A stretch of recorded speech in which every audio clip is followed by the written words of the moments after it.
In this diagram, what I have done is I've taken the two separate, the one beaker where I had copper and copper 2 plus and zinc in it, and what I've done is I've converted that, put those chemicals into two separate beakers, and this is what we're going to call a half cell, right? So two half cells here put together.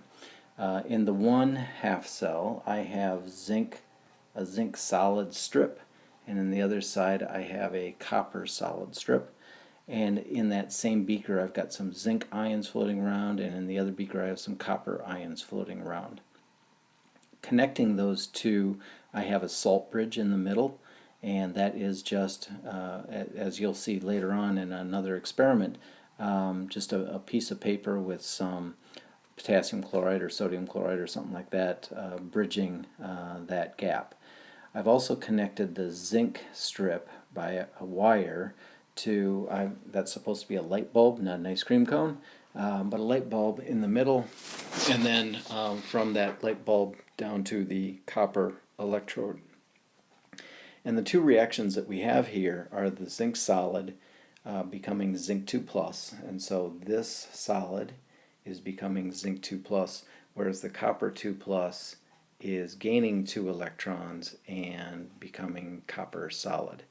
So if the copper 2 plus is gaining electrons, that means the electrons must be flowing toward the copper 2 plus. And we start growing some metal onto that electrode.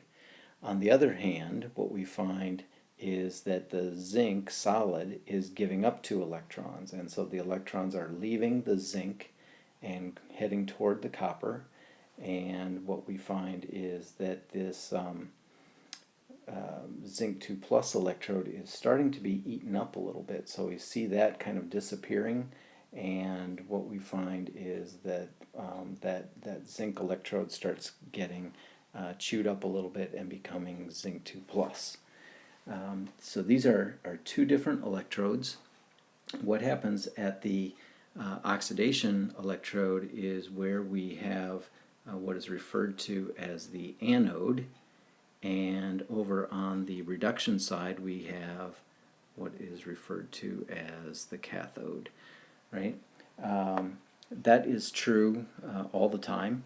What is only true some of the times is that we can put a sign on these, and the anode is what we would call a negative electrode, and the cathode is a positive electrode.